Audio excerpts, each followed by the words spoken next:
So this is from Myanmar. We're going to talk about the Rohingya people. The reason I haven't weighed in on, Burma or Myanmar all that much is because the truth is, if you actually are covering the civil war between the government versus the various ragtag groups that are fighting the government, there are very few good guys. And one of the guys that are fighting the current military junta that suck, that are horrible, is the Arakan army. Now, the Arakan army they're a paramilitary organization, or they're a rebel organization that is currently fighting the Myanmar government. They are an ethnic Bamar organization, Bamar Buddhist organization. They're a genocidal organization, a racist organization, and that racism is largely targeted towards Rohingya people, the other major group within Arakan state. And they're indigenous to Arakan state. Burmese Buddhist nationalists, yes. I was doing a little bit of research on the Rohingya struggle a little bit. And one of the things that I noticed almost immediately was the similarities between the Bamar Buddhists, the Rakhine Buddhists, and the Sinhalese Buddhists. So Sinhalese Buddhists treat Tamils as outsiders and invaders. They say that Tamils are outsiders and invaders. Bamars are the majority of Myanmar, and they're who the ethnic Burmese people are, right? So when we think of ethnically Burmese people, it's Bamars. And Rakhine people are basically a subsect, are basically composed of 7 different ethnic groups, actually. So Rakhine people they're Burmese. They are Bamar people. They are a subsect of Bamar people. Yeah, Arun, the distinction is important. The Bamars are in charge of the government through the army. The Rakhine are also Burmese, but not Bamar. They also control the Arakan army, and they both want to genocide the Rohingya. What's the demographic makeup? What's the split between Bamars and Rakhines? Bamars are the majority. They're mostly Theravada Buddhists, and Rakhines are almost overwhelming. They're also overwhelming. They're also Buddhist as well, Theravada Buddhist as well. My understanding is that Rakhine people they speak basically the exact same language as Burmese people, or as Bamar people do. Almost, they just speak a dialect of Burmese, but they live in Arakan state. But so Rohingya people, they're a separate group of people.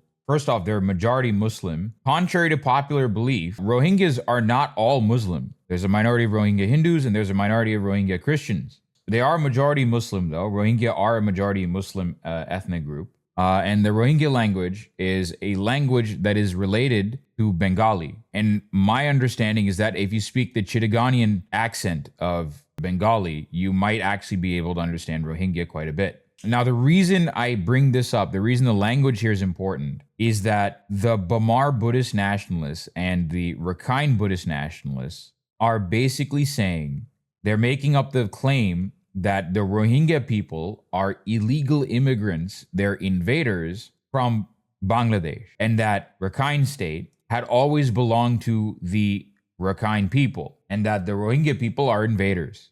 Does that sound familiar at all? I think people tried to understand this conflict through a religious persecution, framework of religious persecution, and there certainly is an element of religious persecution plays a huge role in the justification as to why Rohingya are being persecuted, right?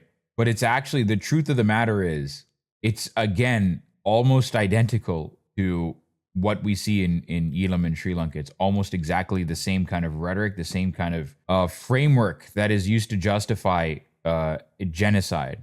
This is Kutu Palang, the largest refugee camp in the world. There's nearly 1 million people here. This is very close to Cox's Bazar as well, just for the record. Located here at the southern tip of Bangladesh, near a place called Cox's Bazar. The people here are mostly Rohingya Muslims, a people... I don't like the fact that he's saying Rohingya Muslims. When they say, oh, Rohingya Muslims, Rohingya Muslims, Rohingya Muslims, you are setting up people that could be potential advocates for the Rohingya people for failure. Because guess what? The ops are literally going to say, oh, it's not that we don't dislike them because they're Muslim. We don't have a problem with Muslims. We have Muslims in our own ethnic group. The problem is that Rohingya people are illegal immigrants from Bangladesh. That's the talking point that you are going to face. It's not correct. It's not that it's not true that Rohingya people are a majority Muslim ethnic group. They are. And if you ask Muslim Rohingya people, a lot of them will say, no, being Muslim is an integral part of the Rohingya identity, right? Sure, they can say that. People who now have no country. That's because in 2017, the military and citizens in their homeland Myanmar forced them out in a brutal ethnic cleansing that left thousands dead, their homes and villages burned to the ground. So let me tell you their story, how they ended up here, and hopefully you'll understand why this video is a fundraiser for these people to try to lighten their burden. Myanmar is no stranger to conflict between its many ethnic groups. But the violence that caused the Rohingya to flee their homes, that forced 1 million people into this refugee camp, was different. It was violence that was fueled by hateful messages and disinformation, inflammatory fake stories spread by Buddhist nationalists and extremists, and even the military of Myanmar. No notes so far.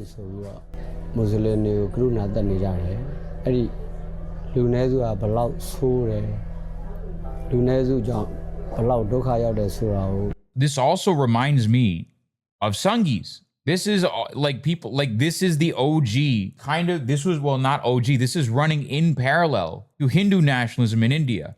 The same talking points you're hearing out of Burma Buddhist nationalists, they're running in parallel, they're taking notes from each other.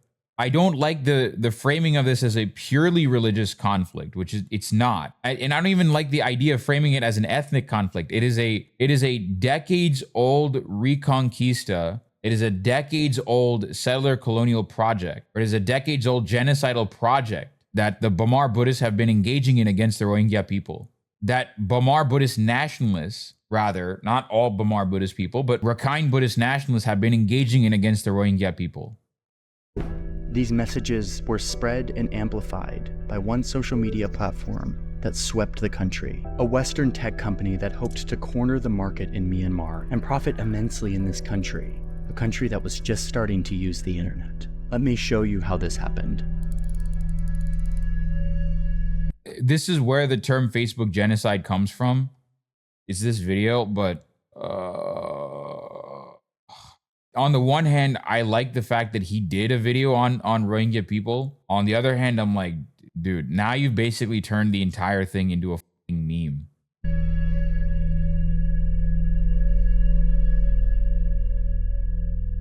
Ultimately, this is a story about misinformation and radicalization on the internet. There are other bad things that can happen on the internet, and I'm going to pause the story right now to tell you.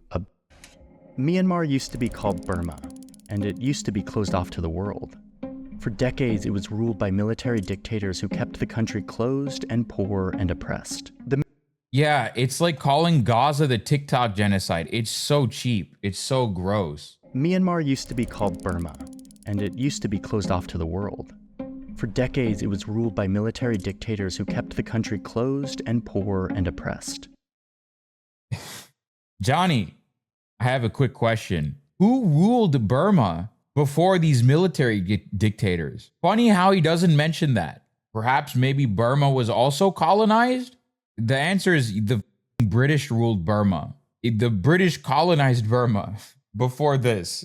These military dictators are a reaction to British colonialism. Yes, and Myanmar was literally used as an opium colony. We're covering Myanmar today. Why? As it turns out, there are photos that have just emerged today of 600 dead Rohingya people, including children. Burma is even the British name. No, Burma, technically yes, but Burma derives its name from what we just talked about, the Bamar people. Burma is the anglicization, one anglicization of the name Burma. I just Wikipedia, this conflict dates back to Japan invading Myanmar.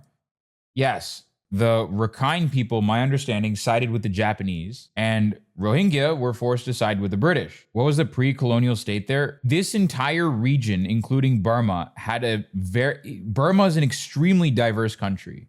So you have like Kayin people, you have Palang people, you have Mon people. So you had the various Mon kingdoms in Burma as well. In like the 6th century, 7th century, you had the Arakanese kingdoms as well. You had Pagan kingdom. You had several different kingdoms. Shan people are a great example. Like Burma is an extremely diverse country. You had the Kongbang kingdom before the British. Just like in Myanmar, just like India, just like Pakistan, the idea of a unified Myanmar with the current borders that it has is a very recent concept. That's what people need to realize. The very idea of Burma or Myanmar with the borders that it has today is a very recent concept, just like India and Pakistan are. Then the dictator who sided with the Japanese was appointed president by the British. Don't ask whose dad he was. In this particular region, and I consider Myanmar to be South Asia, right? Because Myanmar is generally, culturally speaking, it's kind of half South Asia, half Southeast Asia. It's neither or. It's not exactly fully Southeast Asia in the same way, but it's also not exactly South Asia. It's somewhere in between. But I consider it to be part of South Asia because it was also under British colonization. It was part of the same British colonial empire. The military dictators belonged to the Burmese Buddhist majority and had a particular fixation on marginalizing the Muslim minority called the Rohingya. Over the years, they Again, he's framing it as a religious conflict. stripped the Rohingya of their rights, not letting them move around the country. And in the 80s, they passed a law that said that these Rohingya people were not actually Burmese citizens. But then, in 2010, in a surprise move, things in Myanmar started changing. Myanmar's new dawn has been a long time coming. The Burmese president has hailed a new chapter in relations with the United States. After decades of isolation, new leadership came to power and began opening up the country to the outside world. Soon, cell phones were flooding into the country at an astounding rate, jumping from nearly no cell phones in 2006 to 90% penetration by 2016. Cell phone towers started popping up all over the place, connecting the country to the internet at a breakneck speed. That internet adoption rate explodes from 0.5% to 40%. And I know that might not sound like a lot if you're in the United States and everybody is on the internet, but when you were in a society where no one is online and suddenly half of the country is online, that is huge. That's my old Vox colleague, Max Fisher, a journalist who recently wrote a book about social media algorithms and their role in stoking extremism in Myanmar and elsewhere. Like you go to a village and there might only be a few people who have cell phones that have internet access, but those people are relaying what they're seeing there to everyone they're meeting. For venture-backed US tech companies like Facebook, Indians know so the Indians in the chat know exactly what the is going on here. This is basically WhatsApp University. They have seen this left and right. This is WhatsApp University in a nutshell. This is exactly how violence against Muslims in India is instigated. Like just making a story about Muslim violence against Hindus, Muslims trying to entrap Hindu girls, something, right, in marriage or whatever, trying to, surreptitiously convert Hindu people into being Muslims or whatever. They're still doing it through social media today. This is the same thing. Myanmar was doing the same thing, exact same thing, except they managed to do a complete genocide based off of this. For new users, this overnight internet adoption in Myanmar looked like an opportunity.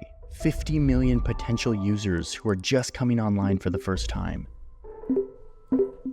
So Facebook made deals with local phone providers, making it so that smartphones came preloaded with the Facebook app, and that these new internet users could browse Facebook for free without using any of their expensive mobile data. More and more people spread online, and alongside that, again, this is what Facebook did with India. Facebook rapidly spread throughout the country. I remember that number 40% internet adoption rate well, almost the exact same proportion in the country, 38% in 2016 says that they primarily get their news from Facebook. That's huge. 38% is way bigger than any media source that I can think of in the United States. SpaghettiOs. For most people in Myanmar, Facebook was the internet. Facebook was the news. And almost immediately, videos like this start showing up.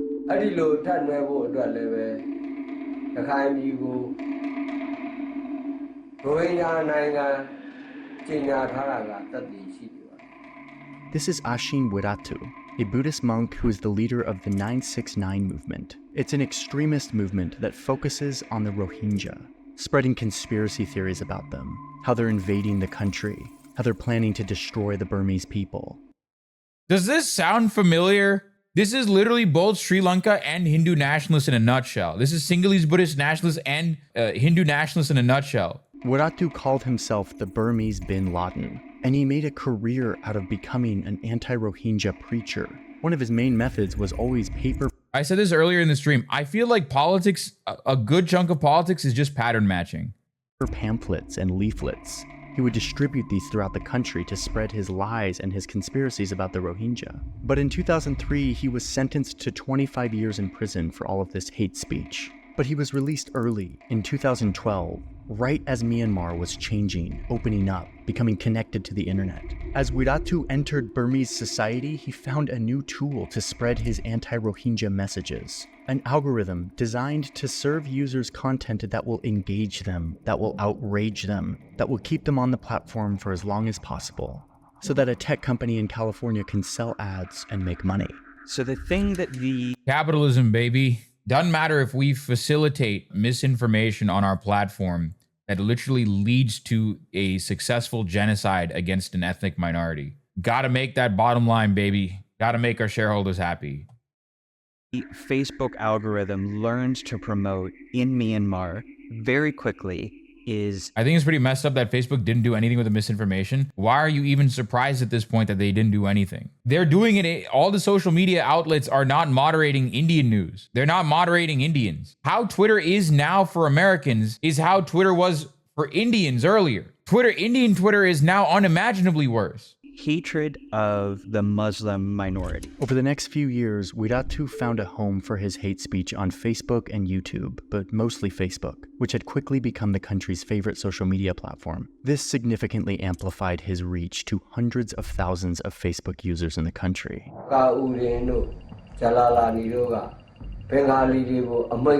So this is exactly what I was talking about earlier. Don't frame it as that. Don't frame it as like a religious conflict. This is exactly the same thing when Sinhalese Buddhist nationalists say that the Tamils, the Elam Tamils are invaders from Tamil Nadu, right? That's why I'm saying focus on the fact that these guys are an ethnic group indigenous to Rakhine state, Arakan state, and these guys are engaging in a genocidal project against the Rohingya people. Which is what India's government is saying right now. Exactly. They're saying the same thing with Bengalis, with Bengali Muslims, that they're illegal immigrants.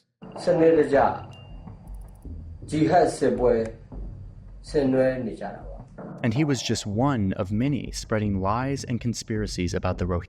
Wide and ignorant, but I did a project on Myanmar for my module on conflict, but following the British administered ethnic divisions and what Facebook and others have enabled, is there any solution beyond a federalized state along ethnic boundaries, i.e. Karen, Kachin, and Chin granted autonomous rule? Seems to be the angle that China is supporting because they need to shut down the scam centers operating out of Myanmar. China is not supporting anything other than the military junta. They don't give a shit about what happens in Myanmar. They just want a stable, quote unquote, stable Myanmar. They don't give a how many bodies need to pile up. Over the next 5 years, tension between the Burmese Buddhist majority and the Rohingya Muslim minority turned more and more violent as the country grapples with the rapid change in economic growth associated with opening up to the world. This tension and racism, opening up to the world. There's that neoliberal propaganda, baby. In no way was caused by Facebook, but it was on Facebook that a troubling pattern started to emerge. Somewhere in the country, there's a crime. It's allegedly committed by some Rohingya person, like the alleged assault and murder of a Burmese woman by a group of Rohingya men. News of the crime spreads like wildfire, some of it making it onto social media. Remember, Facebook was the news for many people. And of course, we all know what happens on the internet. As it spreads, the story changes. Conspiracies emerge that the Rohingya are stockpiling weapons, or that they are actually foreign invaders and that they're planning to take over. Anti-Rohingya voices with big followings chime in, saying that this is proof of what they've been saying all along. The Rohingya are planning to take over the country and they must be expelled. And soon the fight goes from social media to the doorsteps of the Rohingya people themselves. A state of emergency has been declared in Western Burma, where deadly clashes between Buddhists and Muslims have killed at least 7. Oh my God, stop. This is so stupid. Stop with the Buddhist versus Muslim shit. Oh my God. That's like saying Israel-Palestine is about Jews versus Muslims. Dude, shut the fuck up. 17 people. Hundreds of homes were set alight. The first massive outbreak of violence in this era happened in 2012. We're burning Rohingyas' houses because they live near our village and they gather at night and try to attack us. Ordinary Burmese citizens heeded the call, raiding Rohingya villages and burning them to the ground. The security forces had to step in, but not to stop the violence. Instead, to help the destruction. Witnesses report that the security forces wouldn't let the Rohingya extinguish the fire that was burning down their houses, even when they tried. They just stood by and let it happen. From this 2012 incident, which is kind of the beginning of our story, the government officially reported that 192 people were killed, 8,600 homes destroyed. But experts say that the numbers are almost certainly much higher. 140,000 Rohingya were forced to leave their home, many fleeing to neighboring Bangladesh. Facebook didn't play a huge role in this first major outbreak of violence back in 2012. The platform was new and just getting started, but this pattern of conspiracies and rumors spreading... Johnny Harris didn't even mention the British versus Japanese dynamic. He doesn't care about the core of the conflict here. I think after a certain point, you have to talk about the British versus the Japanese dynamics here, but at the same time, after a while, like, he didn't even mention the British colonized Myanmar. Yeah, he didn't do that. No. Are we going to blame the Tamil genocide solely on the British is my question. Do you know what I mean? I don't think that's a great way of looking at it. Part of me is like, yeah, you guys are right. He didn't mention the fact that Britain colonized Myanmar. He didn't mention that, and that's very, like, insane. The bigger story here is that politics is basically pattern matching. On the platform and then leading to real-world violence, that pattern continued to grow. More and more people got on Facebook, and soon it would play a role in helping Buddhist extremists commit what many call genocide. What many call genocide? Dude, what the? Just say what is a genocide? I don't know why. So where's Facebook the company in all of this? There was this... I want to find a synthesis between all of them. Dude, I don't think you should be focusing on that.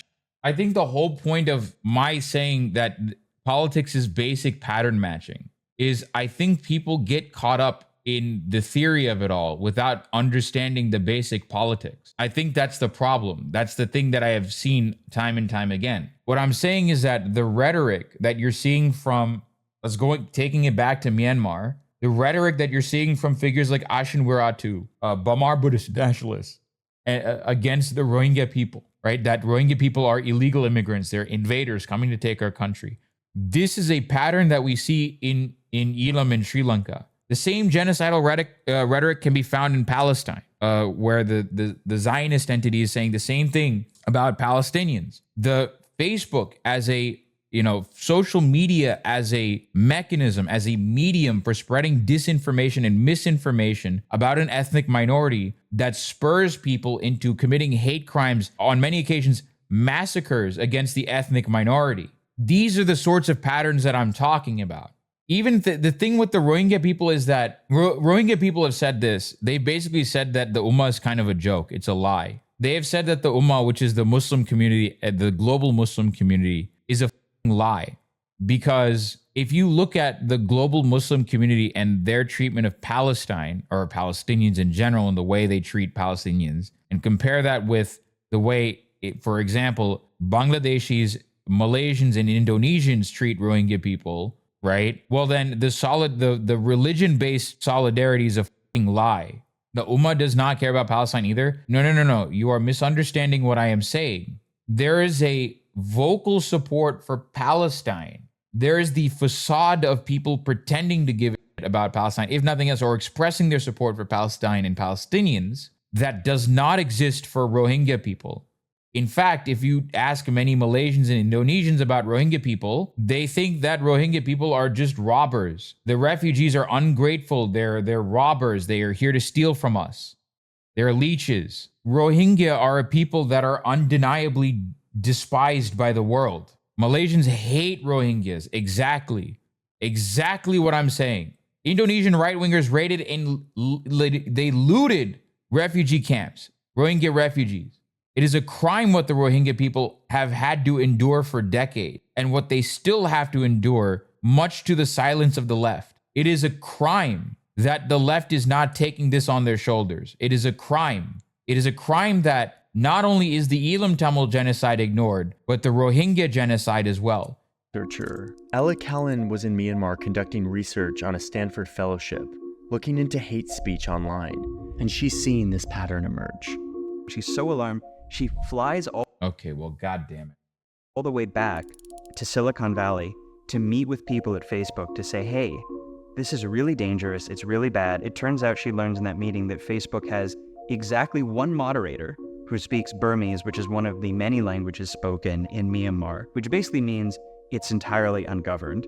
Indians, does this sound familiar to you? Myanmar is still going through a civil war. No, the reason we're talking, yes, it is. The reason we're talking about this in the first place is that one of the rebel groups that is fighting the civil war right now, that is fighting the government, the Arakan army, slaughtered 600 Rohingya people, well, at least 600 people, Rohingya people last year, and only now are we getting the photos of that massacre. Both sides hate Rohingya. Arakan army just wants to slaughter Rohingya because they've openly said that the Rohingya are Bengalis, and that the Rohingya people should be proud of the fact that they're Bengalis, which is a way of basically erasing their identity entirely. And then the military junta of Myanmar is using Rohingya people as human shields. Callan attempts to sound the alarm.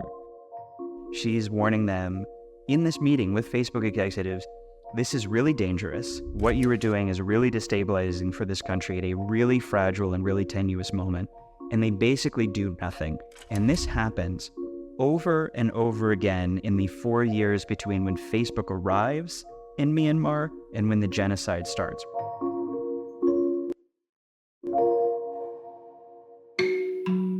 This was a part of a larger trend, not just from Facebook, but the whole international community. They didn't want to focus on the dark side of what was going on in Myanmar. They wanted to focus on the positive aspects. Myanmar's miraculous and sudden opening up to the world. The world's attitude is, hey, this was a extreme authoritarian military dictatorship closed off from the outside world that is opening up. They're having elections, they're having democracy, they're turning away from China towards the West. Isn't this great? Just a month after this first spat of violence, President Obama visits Myanmar and meets with the government.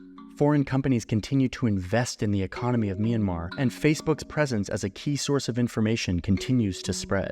But under the surface, in the algorithmic feeds of millions of users, hate and conspiracy was being rewarded with attention. The algorithm feeding it to more and more users, enraging them, inflaming them, confirming their beliefs and their biases. According to human rights campaigners, 20 Muslim students were murdered here in March when religious violence swept.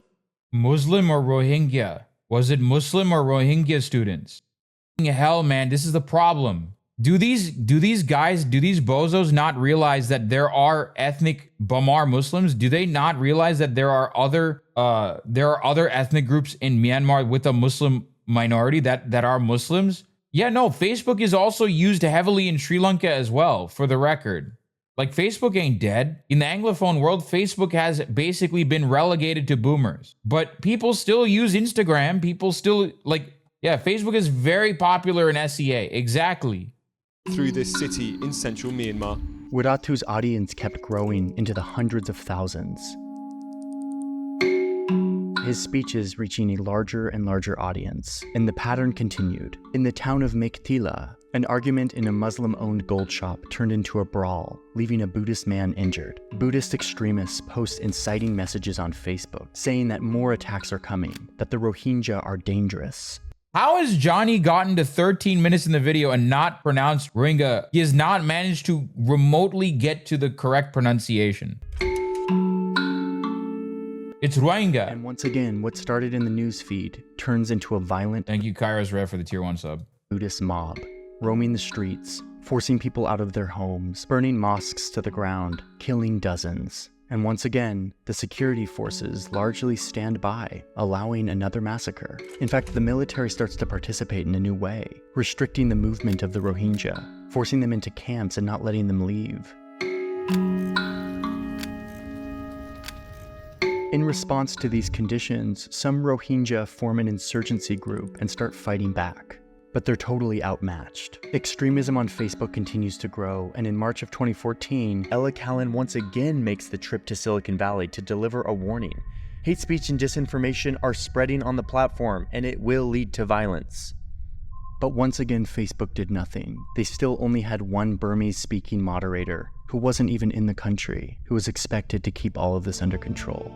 And sure enough, a few months later, Wiratu uses Facebook to target a Muslim tea shop, telling lies about the owners and giving his followers their name and address. Hundreds of followers take to the street, burning down Muslim-owned businesses and killing two. The violence, mostly targeting the minority Rohingya community.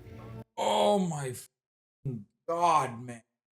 I'm going to lose it. God, stop reducing them to their religion. I'm going to lose it. Oh my God, liberals are actually dumb. Johnny Harris is the kind of guy to go to embassy events and then think he understands world politics. That's the kind of guy he is. He's the kind of DC liberal that lives in DC and then goes to like all the cultural events at the various embassies on Embassy Row and then think he understands world politics.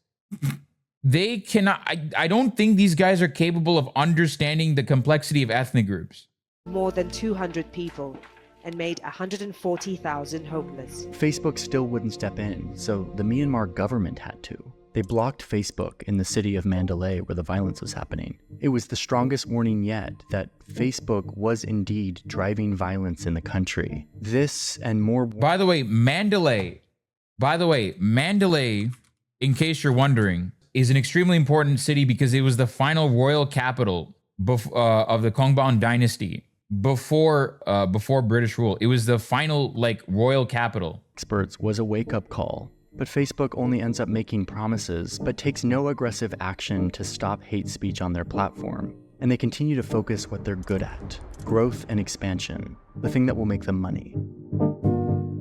In 2016, a think tank in Washington, D.C. releases a report that analyzes 32,000 Facebook accounts in Myanmar. These were accounts of everyday users, and the report found that these accounts were overwhelmed with hateful messages against the Rohingya. Okay, I promise you, if you show just this past 5 to 10 seconds, to any white American leftist, they will immediately say that the Rohingya are a CIA op to try and divide Myanmar, simply because a Washington think tank came up with this report. I guarantee you.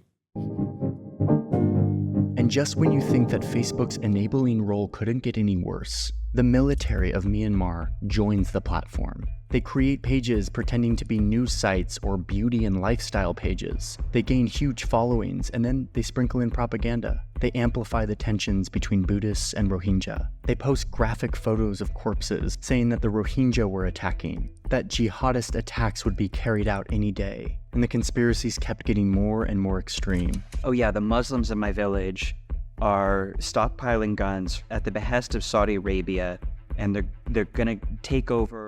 Saudi Arabia, ally of the West.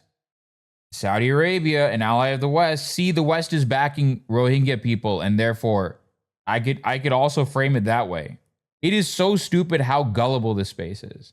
We go and kill them first, and it would get thousands of shares. So what we're looking at is Facebook not just amplifying hate speech posted by the average citizen or by extremists, but the platform being used as a tool of psychological warfare by a military trying to create fear and mistrust in its own people. It was a giant escalating mob hatred towards the Rohingya. This is exactly the same thing that India is doing. This is what Assamese people are doing for Bengali Muslims now. Which wasn't new in Myanmar. It's exactly the same thing. Go back decades. But it was different now because the mob in this case wasn't just someone's village or community. It was the entire country being viewed through the lens of a technology that serves up the most extreme and engaging content that polarizes in the name of engagement. It was a ticking time bomb, one that went off in 2016 and 2017.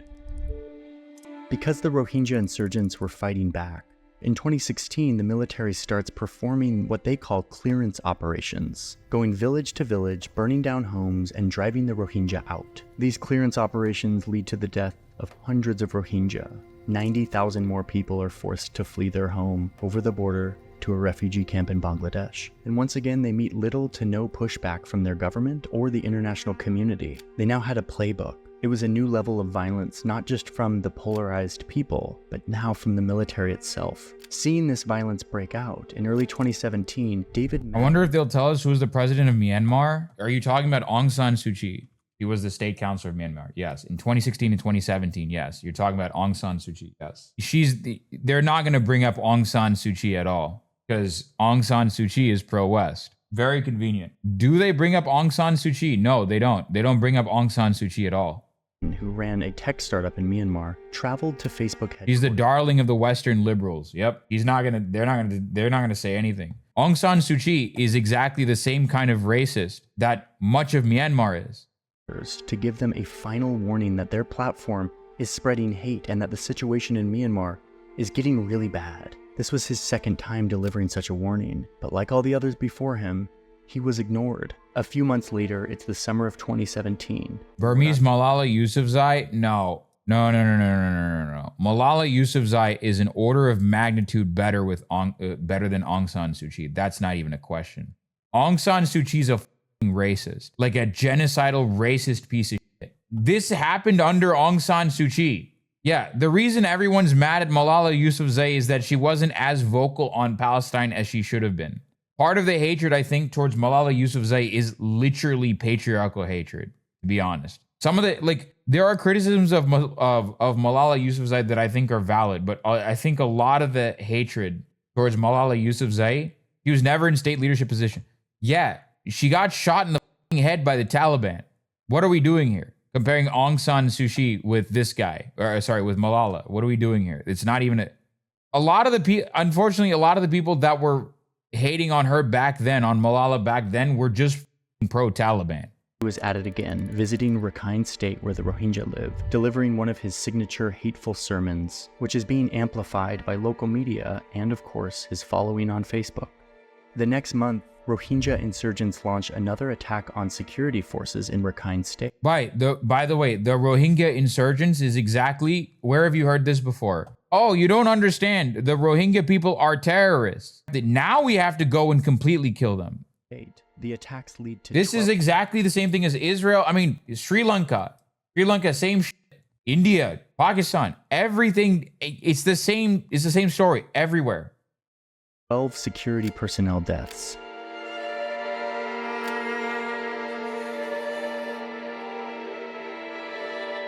And this was the final justification that the military was looking for to do what they had been planning and plotting for years. It happened quickly and violently. Armed men marched from village to village across Rakhine State in one of these clearance operations. They were joined by civilians, feeling more justified in their racism than ever. It's a chilling and detailed account of what can only be described as a premeditated massacre. And together, the military and the civilians kicked down doors. They burned down homes and mosques. They killed indiscriminately, committing horrific acts of violence. The rampage was widespread and systematic. Rohingya villagers had fled in terror when troops and their own Buddhist neighbors rampaged into Chenkar.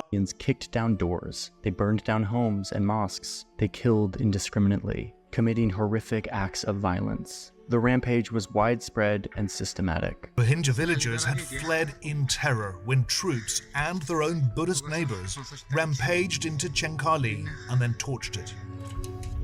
Hundreds of villages burned to the ground. This geodata obtained through satellite imagery shows the areas that were burned and destroyed by this extermination campaign, and it helps us see just how widespread this was. It was swift and violent, it was systematic, and it was an effort led out by the military and joined by local people who had been radicalized for years by anti-Rohingya propaganda. More and more of it being spread throughout the country by the unmonitored algorithms of Facebook. Tens of thousands of Rohingya killed and over 700,000 fleeing for their lives, ending up in a refugee camp in Bangladesh. Cox is bizarre.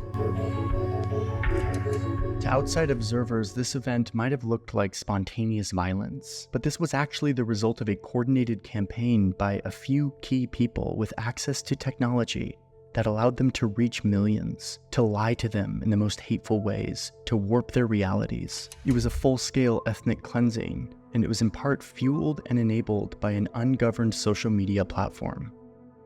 Even after the violence, the Burmese military continued to use Facebook, writing one post that said that the Rohingya problem had actually been an unfinished job that had finally been solved. And by solved, he means the organized murder of tens of thousands of innocent people. And the Bengali, by the way, because they're refusing to refer to Rohingya by their actual ethnic group. expulsion of almost 1 million of them. The UN would refer to this campaign as a textbook example of ethnic cleansing. Others used the word genocide. And only after this horrific event did Facebook actually respond. It wasn't until 2018 when they finally took down the pages of senior military officials who were spreading lies and calls to violence on their platform. The UN. The Burmese can't stop calling them Bengalis and the West can't stop calling them Muslims. I know, it's so stupid. Well, the thing with again, we're seeing why they're calling them Bengalis. They're lying about the Rohingya being illegal immigrants. Ethnic cleansing can be done without killing, I think. Yes. The distinction between ethnic cleansing and genocide often comes down to whether you are displacing a group of people versus whether you're killing people. This is an ethnic cleansing in Israel. In Israel, Gaza is not. US being hypocrites as usual. Why are you surprised? Dude, why are you surprised that the US are hypocrites on this? Do you not understand how states work? Does the US have a stake in this conflict? They don't have a super strong stake in Myanmar in the same way that they do in Israel. They don't have as big a vested interest in Myanmar in the same way that India and China do. That is why India and China are currently selling weapons and backing the Myanmar junta. Both India and China are. Came in to investigate how this happened, how another genocide happened on our watch. And they concluded that Facebook had been, quote, a useful instrument for those seeking to spread hate. They also noted that Facebook declined to share with them data that would have helped with their investigation. In 2021, these military leaders who were responsible for this ethnic cleansing of the Rohingya people, they took over the country again. They removed the elected government in yet another coup. Kutu Palang, the refugee camp in Bangladesh, now holds over 1 million people, most of them Rohingya, fleeing the violence in their home country. The government of Bangladesh wants to return them to Myanmar, but international observers and the Rohingya themselves say that there's no way they could do that safely. After all, the government in power is the one that massacred them. Returning to Myanmar now would be more dangerous than ever. So they sit in their refugee camp without a country and without support, which is why we are raising as much money as we can to support them. To be fair, I actually like that Johnny is doing this. What interest would China or India want in the region? Military, navy advantage, and or trade? It's another country that gives them access to, trade with Southeast Asia. The thing with China, though, is that they also have Vietnam as well. So they can also leverage Vietnam in that aspect as well. But Myanmar is also important because it has a lot of potential for both India and China. What up, Arun? While Arakan resistance is generally good, they've done a lot of war crimes against Rohingya people. No, Minnie, I'm going to have to disagree with you on that. I think the war crimes against the Rohingya people are a deal breaker. I don't think that, they've done a lot of good. If the good that you're doing comes at the cost of killing, continuing the genocide. We just saw a report with photographs of a massacre that the Arakan army engaged in against the Rohingya people where at least 600 to 800 people died. They were slaughtered by the Arakan army. We got photographs of the massacre afterwards. So I'm not a fan of the Arakan army at all. I don't like the Arakan army, period. Yeah, the genocide against Rohingya people immediately cancels that out. No. The Rohingya are stuck between a rock and a hard place. That's basically the situation of the Rohingya right now. Facebook claims that they changed their practices since the massacre of 2017. But in 2022, just last year, Global Witness did an investigation and they were able to place ads on Facebook that contained hateful messages in the Burmese language. Facebook didn't reject any of those ads, whereas here in the United States or in Brazil, Facebook seems to have real controls for hateful ads. But it appears not in Myanmar, even after all this. This story, in some ways, is specific to Myanmar. It's a country that had been closed off to the world for a long time. Johnny, I wonder why Myanmar was the way it was for a very long time. Who ruled Myanmar before these military dictatorships? Very simple question, Johnny. What do you mean closed off? He's talking about the military dictatorships. He's basically trying to say, Myanmar is communist dictatorship or whatever. He was trying to say Myanmar was communist or whatever, which it wasn't. Myanmar was never communist or whatever. It's bullshit to say that. It's a euphemism for he's trying to say that Myanmar was pro-China, pro-communist. It opened up. It was newly connected to the internet. It was a fascist dictatorship. Yeah, anything that's not free trade agreement is authoritarian communist. Exactly. But at the same time, no, but like Myanmar was run by military dictatorship. And soon, long-standing tensions between ethnic groups exploded. But in other I agree, but even India with just as many religions and ethnicities avoided this type of civil war. Brother, what do you think No, India did not avoid pogroms. What the are you talking about? What do you think the Bhagalpur pogroms were? What do you think the Godhra riots were? What do you think the burning of the Babri Masjid was? No, India has the exact same problem that Myanmar does. Like, the only difference is that the ruler that was basically instituted in India, Nehru, and going forward, were part of the comprador bourgeoisie. Where does Japanese imperialism come into the picture? Japan invaded Southeast Asia. Japan invaded Burma. The Burmese way to socialism wasn't socialism. Dude, I know. Guys, I know. Burma never had socialism. It was just Khmer Rouge again. It was just Khmer Rouge. That's all it was. It's not Khmer. It's Khmer. other ways, this is a story about humans everywhere, about how we've chosen to build our society around technology and social media platforms that are supposed to connect. Bro, where are the set of Burmese currencies where the denominations were literally based on like lucky numbers? I want to pull that up. I'm just gonna say that's communism. Communism is when you when a military dictatorship pulls out denominations that are entirely based on lucky numbers. In November 1985, 50 Che and 100 Che notes were demonetized without warning, although the public was allowed to exchange limited amounts for these notes for new ones. All other denominations. 75 Chet notes were introduced, the odd denomination possibly chosen because of dictator General Ne Win's predilection for numerology. The 75 Chet note was supposedly introduced to commemorate his 75th birthday. It was followed by the 15 Chet notes and the 35 Chet notes on 1986.